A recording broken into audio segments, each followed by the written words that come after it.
A paz do Senhor Jesus, estamos iniciando mais um Instantes Finais, a sua aula de escatologia no seu lar, e eu quero mais uma vez agradecer ao nosso bom Deus pelo privilégio de estarmos juntos mais uma vez para estudarmos as profecias bíblicas e os eventos escatológicos. Eu agradeço também ao nosso pastor presidente, o pastor Ailton José Alves, e à Rede Brasil de Comunicação por essa oportunidade, de poder usar esse veículo de comunicação através da TV, através das redes sociais, para que possamos juntos aprender sobre o conteúdo profético das Sagradas Escrituras. E agradeço também a você por sua audiência, a você que acompanha a nossa programação pela TV ou pela internet. Que Deus te abençoe, que as bênçãos de Deus continuem sendo derramadas sobre a sua vida, sobre a sua família. Seja muito bem-vindo aos Instantes Finais. Eu quero agradecer também a você que tem enviado a sua mensagem para nós. Eu tenho recebido diariamente muitas mensagens através das redes sociais, pelo Facebook, pelo Instagram, pelo WhatsApp do programa, que o número está aparecendo aí na sua tela, é o 994661010. E eu agradeço primeiro por suas orações, agradeço por sua audiência e pelas mensagens que nos são enviadas diariamente. São muitas mensagens de incentivos, de elogio e também de críticas e sugestões. E não só a minha pessoa, mas toda a equipe da Rede Brasil, principalmente a equipe que coopera conosco aqui nos Instantes Finais, nos sentimos muito agradecidos pelas mensagens que recebemos. E eu costumo sempre dizer, você sabe disso, que a honra e a glória é para o Senhor Jesus, mas a alegria é nossa. Como é do seu conhecimento, nessa nova temporada dos Instantes Finais, nós estamos estudando sobre a infalibilidade das profecias bíblicas. Nós já tivemos a oportunidade de estudar o cumprimento de diversas profecias que nos provam, de uma forma clara, de uma forma inequívoca, que as profecias bíblicas são infalíveis, ou seja, elas não falham. Nos programas anteriores, nós estudamos algumas profecias que estão nos livros de 1º e 2º livro de Samuel, e estudamos de forma mais específica algumas profecias sobre o rei Davi, Nós vimos aí que o rei Davi foi escolhido por Deus para ser rei de Israel, e nós inclusive estudamos no último programa porque Davi é conhecido como um homem segundo o coração de Deus. Foi o tema do nosso último programa. Hoje nós vamos iniciar o estudo das profecias, que estão registradas nos 1º e 2º livro dos reis de Israel, e vamos iniciar estudando sobre a profecia no reinado de Salomão, onde Deus prometeu que daria a Salomão não apenas sabedoria, mas também riquezas e honra. Mas antes de nós falarmos, sobre o assunto, sobre o tema do programa hoje, eu quero só relembrar que nessa temporada nós não estamos necessariamente estudando eventos futuros, eventos escatológicos. Nós estamos estudando muitas profecias que já se cumpriram no passado, E através do estudo dessas profecias, nós estamos também estudando um pouco da história bíblica, dos principais personagens.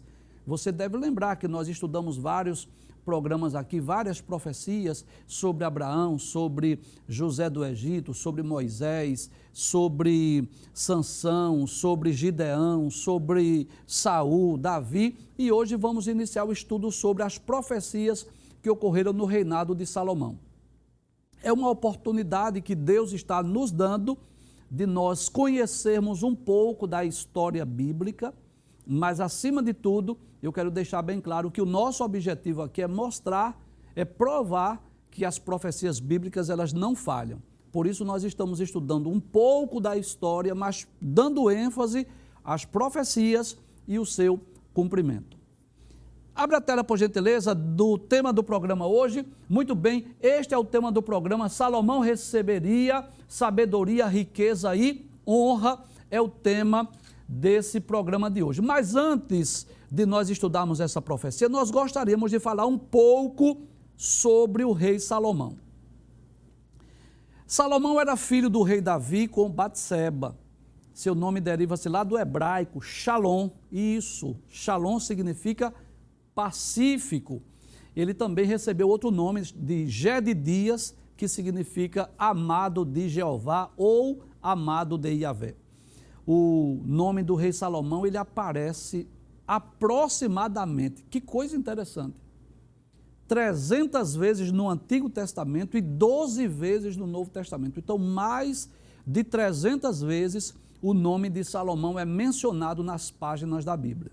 Ele foi o terceiro rei de Israel e o último que reinou sobre as 12 tribos, não é? Que coisa interessante. Você sabe disso? Que apenas 3 reis reinaram sobre as 12 tribos, que foi exatamente Saul, Davi e Salomão. Então, Salomão foi esse terceiro e último rei que reinou sobre as 12 tribos. Esta semana nós vamos falar sobre a divisão do reino e você terá uma compreensão melhor sobre esse assunto. E eu gostaria de lembrar também que, diferente de Davi, que era um simples pastor de ovelhas, que era oriundo de uma família muito simples lá de Belém de Judá, Salomão nasceu em um palácio, não é? Era filho do rei Davi.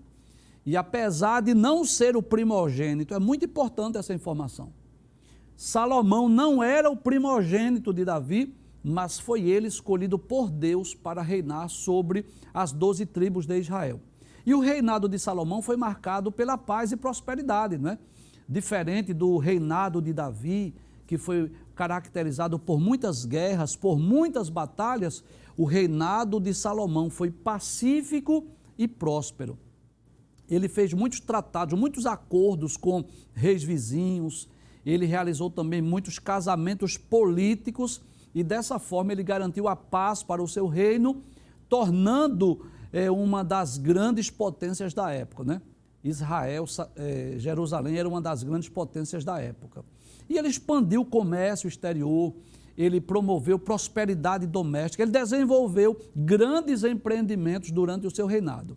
E também eu posso dizer que o reinado de Salomão, né, Israel era o reino mais poderoso do mundo e Jerusalém a cidade mais suntuosa do mundo antigo. E o templo construído por Salomão era o edifício mais rico da terra. Que coisa interessante.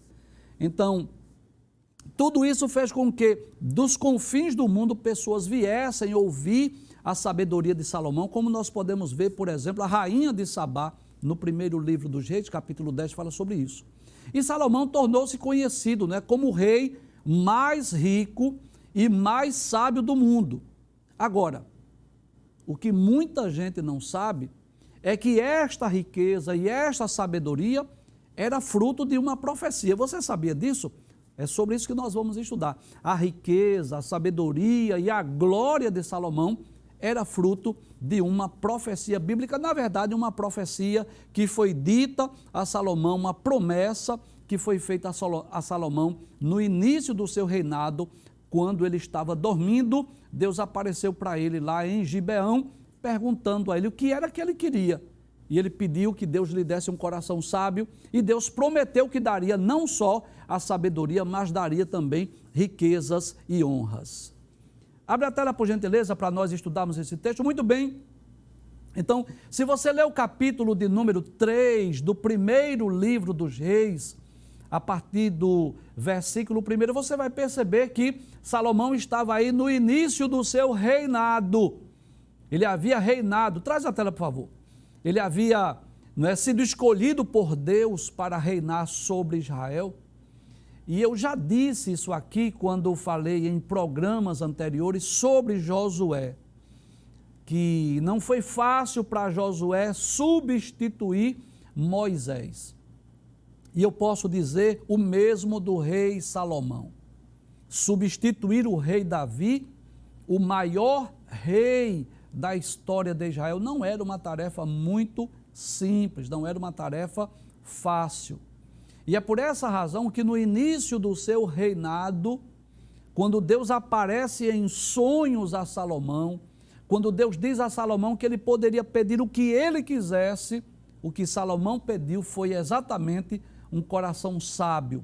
E eu posso dizer que Salomão já foi sábio quando pediu sabedoria, não é?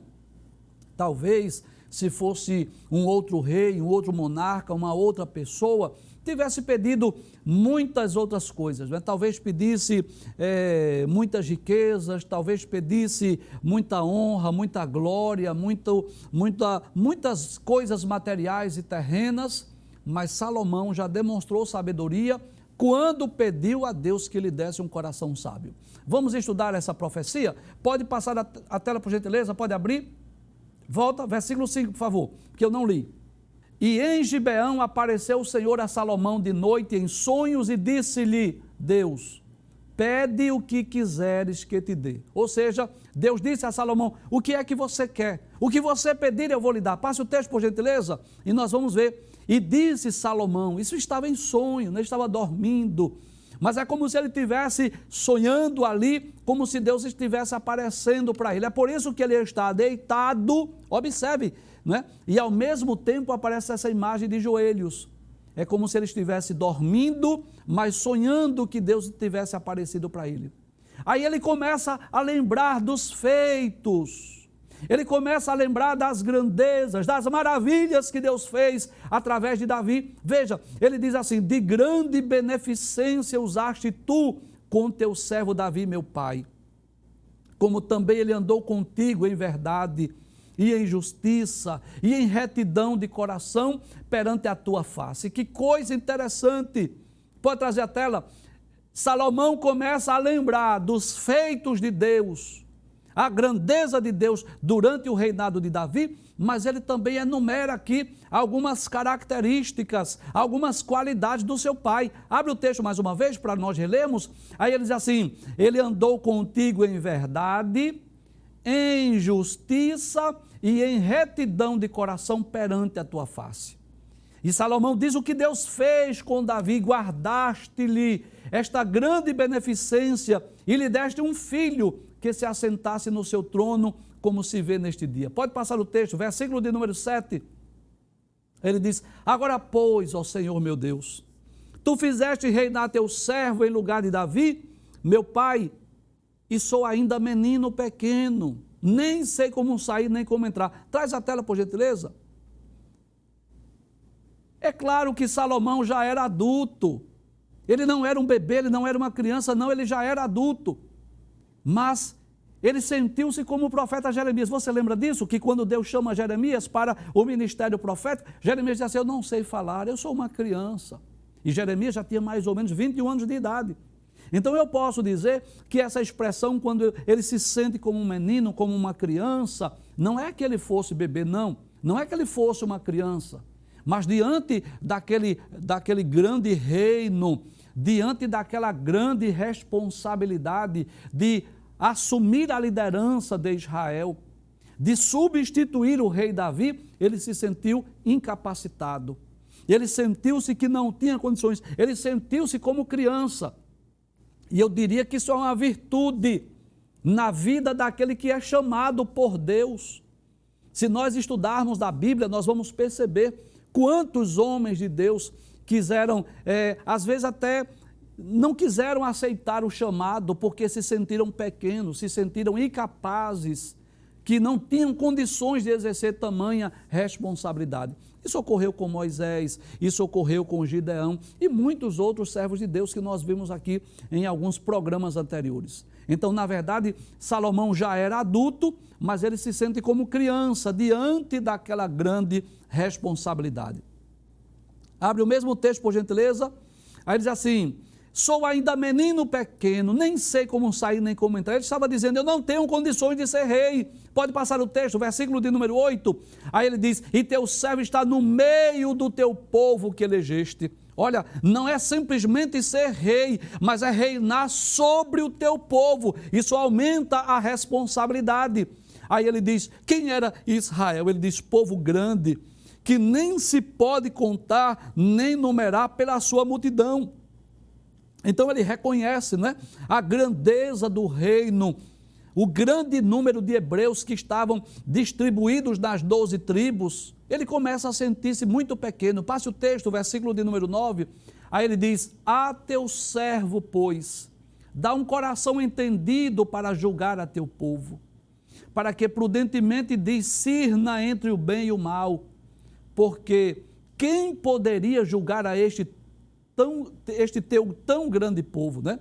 Então, que coisa interessante. O que é que ele pede? Deixa o texto aberto, por gentileza. Primeiro, ele pede um coração entendido. Mas entendido para quê? Para julgar o povo de Deus. O que mais ele pede? Ele pede prudência, para que prudentemente eu possa discernir entre o bem e o mal. Aí ele diz assim, porque quem poderia julgar a este teu tão grande povo? Quem é que tem condições, ó Deus? Quem é que tem essa capacidade de reinar e julgar este povo? Ele sentiu-se incapaz. Passe o texto, versículo de número 10. Aí diz assim, e esta palavra pareceu boa aos olhos do Senhor, que Salomão pedisse esta coisa. Que coisa maravilhosa. Deixa eu falar aqui nessa câmera. Aquela oração agradou a Deus, não é? Eu posso dizer que o desejo de Salomão estava de acordo com o desejo de Deus, que os propósitos de Salomão estavam de acordo com os propósitos de Deus. Então, não basta nós orarmos, não basta nós buscarmos a Deus em oração, mas é preciso que as nossas orações estejam de acordo com a vontade de Deus. E eu posso dizer isso, há muitas orações que agradam a Deus, que Deus fica feliz, principalmente quando nós estamos pedindo a Deus sabedoria, quando nós estamos buscando bênçãos espirituais. São orações, são petições que agradam a Deus. Aquela oração de Salomão, eu posso até dizer assim, aquela humildade de Salomão, agradou a Deus, porque ele estava se sentindo incapaz diante de tão grande responsabilidade e ele pediu a Deus sabedoria. Não havia no seu coração orgulho, não havia soberba, não havia autoconfiança, não havia no seu coração nenhuma ira, mágoa, rancor. Ele não pediu para que Deus exterminasse os seus inimigos, não, ele pediu sabedoria. E isso agradou a Deus. E que assim seja a nossa oração, que a nossa oração seja como a oração de Salomão, que possa agradar a Deus. E quando agrada a Deus, que coisa interessante. De forma que Deus disse, eu não vou só responder à sua oração. Eu não vou fazer só o que você está pedindo, eu vou lhe dar mais do que você pediu. Abre o texto mais uma vez. Aí diz assim, Deus lhe disse, né? Porquanto pediste essa coisa, ou seja, assim como você pediu sabedoria e não pediu riquezas, nem pediste a vida dos teus inimigos, mas pediste para ti entendimento, para ouvir causas de juízo. Pode passar o texto, por gentileza? Eis que fiz segundo as tuas palavras. Que coisa interessante. Deus não disse assim, eu vou fazer, não, eu fiz, eu já te dei. Eis que te deu um coração tão sábio e entendido, que antes de ti teu igual não houve, e depois de ti teu igual se não levantará. O que era que Deus estava dizendo? Olha, Salomão, antes de você, nunca se levantou um rei tão sábio e tão entendido. E eu quero dizer a você, depois de ti, nenhum rei irá proceder com tanta sabedoria quanto a tua sabedoria, Salomão. Passe o texto, por gentileza, versículo de número 13. Aí ele diz, Deus diz a Salomão, respondendo à sua oração, e também até o que não pediste te dei, assim riquezas como glória, que não haja teu entre os reis por todos os teus dias. Não haverá, Salomão, nenhum rei, nem tão sábio, nem tão rico, e que tenha tanta glória quanto tu, Salomão. No período do reinado de Salomão, posso dizer isso sem medo de errar, que não houve nenhum outro rei, nem antes nem depois dele, que Jerusalém, que Israel fosse tão próspera, tão rica, quanto no reinado de Salomão. Pode passar o texto, por gentileza? Aí Deus diz assim, agora, observe agora a bênção condicional, não é? Deus disse assim, eu vou lhe dar sabedoria, riquezas e honra. Agora, escuta aí, Salomão, que eu vou te dizer, as recomendações. E agora é uma promessa condicional. Que coisa interessante. Deus diz assim: e se andares nos meus caminhos, olha que agora é condicional, viu, Salomão? A promessa que eu te fiz, que te daria riquezas, sabedoria e glória, não era condicional, não, era incondicional. Eu vou te dar, não vou te exigir nada. Agora, se andares nos meus caminhos, guardando os meus estatutos e os meus mandamentos, como mandou Davi, teu pai, também eu vou te dar longevidade. Eu vou prolongar os teus dias. O que mais? Versículo 15. Aí diz assim: e acordou Salomão, não é? Que coisa maravilhosa. Depois daquele sonho, depois daquela visão, Salomão acorda, glória a Deus. Levanta as mãos para o alto, oferece a Deus holocaustos, sacrifícios. Aí diz: e acordou Salomão, e eis que era sonho. Mas era um sonho real. Foi verdadeiramente Deus que apareceu a ele em sonho. Aí diz assim: e veio a Jerusalém, e pôs-se perante a arca do concerto do Senhor, lá onde estava a arca da aliança, e sacrificou holocaustos, e preparou sacrifícios pacíficos, e fez um banquete a todos os seus servos. Que coisa maravilhosa. Pode trazer a tela? Então, depois daquele sonho, depois daquelas promessas, aí ele o que faz? Oferece holocaustos, sacrifícios, né? É claro que você entende isso. Salomão não era da linhagem de Arão e não era da tribo de Levi. Então nós entendemos isso, que quando ele oferece holocausto e sacrifício, não significa dizer necessariamente que foi ele com as suas mãos, né? Mas claro, havia, né, os sacerdotes que ofereciam holocaustos e sacrifícios. O que foi que ele fez? Ele foi agradecer a Deus, ele fez as suas preces, as suas orações. Com certeza, os sacerdotes oficiaram, posso dizer assim, realizaram as ofertas e os sacrifícios, e ele fez um banquete, não é? Tão alegre, regozijado que estava o seu coração, que ele até fez um banquete e deu aos seus servos. Esta é a profecia. Vamos estudar o cumprimento? Nós vamos estudar esse cumprimento em 3 textos diferentes. Vamos primeiro ler lá no primeiro livro dos Reis, capítulo 3, versículos 24 a 28. Mas antes de eu ler esse texto, deixa eu explicar algo aqui que eu considero importante. A sabedoria de Salomão é notória, é perceptível, principalmente, nós vamos ver ainda hoje, nos escritos de Salomão. Você sabe disso? Que ele escreveu 3 livros, né? Ele escreveu o livro de Cantares de Salomão, ele escreveu o livro dos Provérbios e escreveu o livro de Eclesiastes.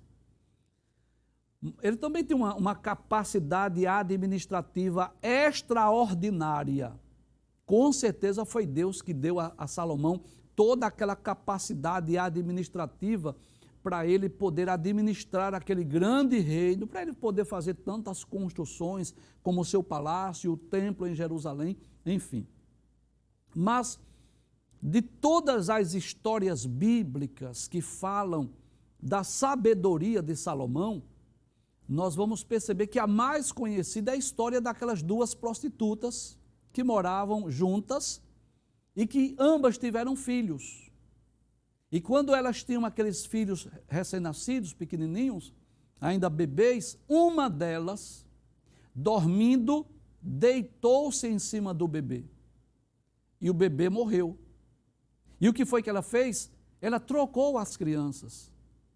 Ela foi às caladas da noite e pegou o filho dela que estava morto, colocou com a outra amiga sua, posso dizer assim, companheira, que moravam naquele mesmo quarto, e pegou a criança viva e trouxe para junto de si. Só que quando a outra mulher acordou-se, que ela percebeu que estava ao seu lado o bebê que não era seu filho e estava morto, então ela foi trocar o filho. Esse filho não é meu, esse filho é o seu. E ficou aquela confusão, digamos assim, naquela tenda, melhor dizendo, do que um quarto, né? Então, você sabe que os reis também tinham essa missão de julgar as causas. Ora, se fosse hoje, era muito mais fácil, né? A tecnologia já permite isso, fazer o exame do DNA para poder descobrir quem é a verdadeira mãe. Mas na época não havia recurso, não havia tecnologia e trouxeram essa causa a Salomão. Vieram as duas mães, as duas prostitutas, trouxeram as duas crianças, a criança viva e a criança morta, e ambas as mulheres diziam assim: a criança viva é minha, eu sou mãe dessa criança viva, e a criança morta é dela. Ambas disseram assim. E trouxeram essa causa para que Salomão resolvesse. Vamos para o texto, capítulo 3, versículos 24 a 28. Aí disse o rei assim: como resolver isso? Ele disse assim: olha, trazei-me uma espada. E trouxeram uma espada diante do rei, e disse o rei: dividi em duas partes o menino vivo, e dai a metade a uma e metade a outra. E você sabe disso? Pode trazer a tela, por favor. É claro que Salomão não ia matar aquela criança. Isso foi uma estratégia, uma sabedoria que Deus deu, para que Salomão pudesse, dessa feita, descobrir quem era a verdadeira mãe da criança. Claro que, de forma alguma, Salomão iria matar aquela criança, claro que não. Passe o texto, nós vamos perceber que com essa ação, com essa atitude, com essa sabedoria, com essa estratégia, Salomão descobriu quem era a mãe verdadeira. Abre o texto mais uma vez, por gentileza. Aí diz assim: mas a mulher cujo filho era o vivo, falou ao rei, porque seu coração se enterneceu por seu filho, e disse: como que a mãe verdadeira, daquele bebê vivo, ficou triste, disse: meu Deus, ele quer matar meu filho. Aí disse assim: ah, Senhor meu, dá-lhe um menino vivo, e por modo nenhum mateis. É como se a mãe verdadeira dissesse assim: olha, eu prefiro que o meu filho seja criado por esta mulher do que você matar meu filho. Não, não mate meu filho. Abre o texto mais uma vez. Porém a outra dizia, ou seja, a mãe do menino morto, dizia assim: nem teu e nem meu, dividi-o antes. Observe que a outra prostituta, que era mãe do menino que havia morrido, disse: não, tudo bem, por mim está ótimo, por mim parte a criança no meio, e nem eu vou ficar com o filho, nem ela. Passe o texto, por gentileza. Então respondeu o rei e disse: dai a esta o menino vivo. Esta quem? A mãe verdadeira. Aquela mulher que disse assim: não parta a criança, não mates o menino. Aí diz: e de maneira nenhuma o mateis, porque esta é sua mãe. Passe o texto, versículo 28. E todo Israel ouviu a sentença que dera o rei, e temeu ao rei, porque viram que havia nele a sabedoria de Deus para fazer justiça. Que coisa interessante. Nós vimos na profecia que Deus disse assim: olha, eu te dei sabedoria. E nós vamos perceber que Deus permite, ou às vezes até cria situações. É claro que não foi Deus que matou aquela criança para criar essa situação, claro que não, mas Deus permitiu que houvesse essa certa discórdia, essa discussão, esta causa que trouxeram ao rei, para quê? Para que a sabedoria de Salomão pudesse ser percebida, pudesse ser colocada em prática, para que as pessoas, para que os hebreus, para que os israelitas pudessem saber que verdadeiramente a sabedoria de Deus estava atuando na vida de Salomão. Muitas pessoas costumam perguntar: professor, será que que essa sabedoria de Salomão era o dom da palavra da sabedoria? Creio que não. Na verdade, essa sabedoria de Salomão era uma sabedoria administrativa, era uma sabedoria permanente, uma sabedoria constante, essa sabedoria do reinado, durante esses 40 anos que Salomão reinou. Mas nesse caso, de forma específica, em que ele tomou essa decisão de mandar pegar a espada, o texto deixa bem claro que todos podiam perceber que havia sobre ele a sabedoria de Deus. Abre o texto mais uma vez, por gentileza. Observe: porque viram que havia nele a sabedoria de Deus para fazer justiça. Então, observe que a sabedoria de Deus se manifestou ali para que Salomão resolvesse esta causa. É interessante nós observarmos que esse não é o único texto que fala sobre a sabedoria de Salomão. Nós vamos ver no capítulo 4, versículos 29 a 34, Pode abrir, por gentileza. Vamos ler ainda sobre a sabedoria de Salomão. Aí diz assim: e deu Deus a Salomão a sabedoria. E o que mais? E muitíssimo entendimento, e largura de coração, como a areia que está na praia do mar. E era a sabedoria de Salomão maior do que a sabedoria de todos os do Oriente, e do que toda a sabedoria dos egípcios. Ou seja, a sabedoria de Salomão excedia a sabedoria de outros povos, de outras nações. Aqueles sábios lá do Egito, aquela sabedoria dos sábios lá do Oriente, a sabedoria de Salomão era superior, era maior, era mais extraordinária. Passe o texto, por gentileza. Aí diz o versículos 31 e 32. E era ele ainda mais sábio do que todos os homens. E aí o texto vai falar sobre alguns sábios da época, e do que Etã, Ezraíta, e do que Emã, e Calcol, e Darda, filhos de Maol, ou seja, eram homens sábios da época, conhecidos por sua sabedoria, e correu o seu nome por todas as nações em redor. E disse 3.000 provérbios, e foram os seus cânticos 1.005. Muitos desses provérbios, muitos desses cânticos estão nos 3 livros que Salomão escreveu. Você sabe disso, né? O livro de Cantares de Salomão, o livro dos Provérbios e o livro de Eclesiastes. Pode passar o texto, por gentileza? Aí diz ainda, versículo 33. E também falou das árvores, desde o cedro que está no Líbano até o isopo que nasce na parede. Também falou dos animais e das aves e dos répteis e dos peixes. Por que isso? Se você ler o livro dos Provérbios, você vai perceber que em muitas ocasiões os provérbios de Salomão estavam baseados nos próprios animais, nos insetos, nas árvores, nas plantas. Então, era uma sabedoria não só administrativa, não só para governar a nação, mas era uma sabedoria para que ele pudesse escrever provérbios, poemas, para que ele escrevesse cânticos sobre as mais variadas ciências, não é? Sei lá, ele falava sobre botânica, sobre biologia, sobre os insetos, ele falava sobre a terra, sobre a fauna, a flora, uma sabedoria extraordinária, com certeza uma sabedoria dada por Deus. Pode passar o texto, por gentileza? E diz assim: e vinham de todos os povos, que coisa interessante, pessoas saíam das suas terras, dos seus países, das suas nações. Para quê? Para ouvir a sabedoria de Salomão e de todos os reis da terra que tinham ouvido da sua sabedoria, né? Ou seja, essa sabedoria de Salomão, claro, como na época não havia meios de comunicação, para que as pessoas pudessem, né, ver ou ouvir a sabedoria de Salomão através de redes sociais, por exemplo, o que fazia? Fazia com que as pessoas saíssem dos seus países, saíssem das suas nações, do seu lugar de origem, apenas para ouvir a sabedoria de Salomão. Com certeza, ele tornou-se um homem conhecido no mundo daquela época. Mas, que coisa interessante, esse texto que lemos vai falar sobre a sabedoria e sobre a honra. Concorda comigo? Concorda comigo?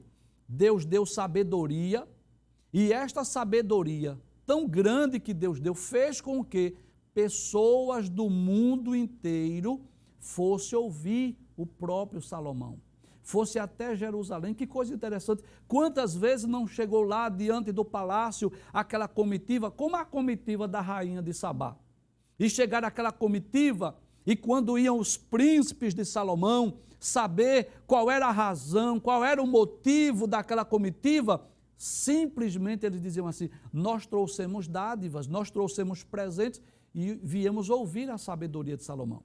Então, veja que até onde estudamos, nós podemos comprovar a sabedoria e a honra, não é, que Deus lhe deu, no sentido de dizer assim, ele ficou conhecido no mundo da sua época. Mas nós não falamos ainda nas riquezas terrenas, nos bens materiais que Deus havia prometido. Ele não pediu, mas Deus deu. E antes de eu falar sobre isso, eu gostaria de deixar bem claro aqui. que não é pecado ser rico, ser próspero, não. Graças a Deus, há muitos servos de Deus que são ricos, que são milionários, que Deus abençoou a sua vida material, são pessoas muito prósperas, louvado seja Deus por isso. O que a Bíblia condena é a avareza, é o amor ao dinheiro, é o que Paulo diz, né? Que o amor do dinheiro é a raiz de toda espécie de males. O problema está quando a riqueza domina o coração das pessoas, como aquele jovem rico, lembra disso? Aquele jovem rico, Mateus capítulo 19, que aquele jovem rico disse assim ao Senhor Jesus: bom mestre, que hei de fazer para herdar a vida eterna? Jesus disse: guarda os mandamentos. Ele perguntou: quais? E Jesus começa a dizer: não matarás, não adulterarás, não dirás falso testemunho, honra teu pai e tua mãe. E ele respirou, né, como que tranquilo, dizendo assim: tudo isso eu tenho feito desde a minha mocidade. Só que Jesus vai lá no íntimo, lá no coração, e percebe a avareza daquele jovem.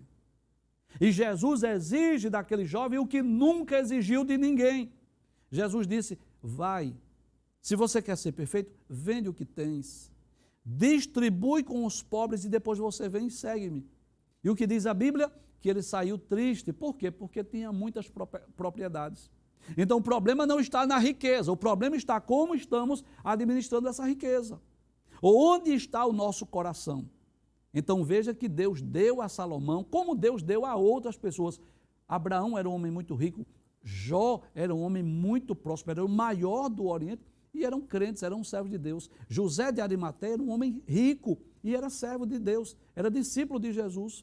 Então o problema não está na riqueza em si, mas está na avareza. Quando a pessoa está amando a riqueza, aí sim pode ser até um empecilho para a salvação. Vamos ver alguns textos que falam sobre a riqueza de Salomão. Pode abrir agora segundo livro das Crônicas, capítulo 9, versículos 22 a 28, diz assim: assim excedeu o rei Salomão a todos os reis da terra. De que forma? Tanto em riqueza como em sabedoria. Foi o maior de todos os reis. E todos os reis da terra procuravam ver o rosto de Salomão para ouvirem a sua sabedoria que Deus lhe dera no seu coração. Observe que esse texto aí vai falar sobre o cumprimento. Veja que no título do programa hoje é Salomão receberia sabedoria, riqueza e honra. E você vai ver o cumprimento aí. Assim excedeu o rei Salomão a todos os reis da terra, tanto em riqueza, primeiro riqueza, segundo, sabedoria. E todos os reis da terra procuravam ver o rosto de Salomão para ouvir a sua sabedoria. Isso é o quê? Isso é honra. Veja a honra de Salomão receber pessoas do mundo inteiro. Pode passar o texto, por gentileza, versículo 24. Que coisa interessante. Quando eles vinham com as suas comitivas, eles traziam presentes. Veja que isso foi uma forma de enriquecer ao reinado de Salomão. E eles traziam cada um o seu presente.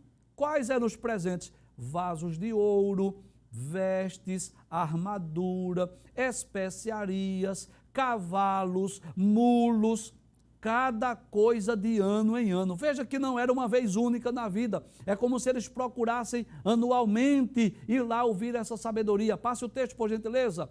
Aí diz: teve também Salomão 4.000 estrebarias de cavalos e carros, e 12.000 cavaleiros, e pô-los nas cidades dos carros, e com o rei em Jerusalém. Ou seja, além de todas as riquezas, havia também os cavalos, os carros, né? As estrebarias que Salomão também administrava. Pode passar o texto, por gentileza? E dominava sobre todos os reis, desde o rio até a terra dos filisteus e até o termo do Egito. Isso fala da extensão do seu reinado, a extensão territorial da terra dominada por Salomão. Passe o texto, por gentileza. Também o rei fez que houvesse prata em Jerusalém, como pedras e cedros em tanta abundância, como as figueiras bravas que há pelas campinas. Que coisa interessante. A prata em Jerusalém era como se fosse as figueiras bravas que há nas campinas. e do Egito e de todas aquelas terras traziam cavalos a Salomão. Então nós vamos perceber esse maior rei da história de Israel no sentido da riqueza, não é? No sentido de prosperidade. É claro que falando do maior rei como pessoa, foi Davi, nós já falamos sobre isso. Mas no sentido de grandeza, de honras, de glória e de sabedoria, com certeza o reinado de Salomão excedeu tanto aos reis que foram antes dele, como aos reis que foram depois dele, para que se cumprisse a palavra de Deus.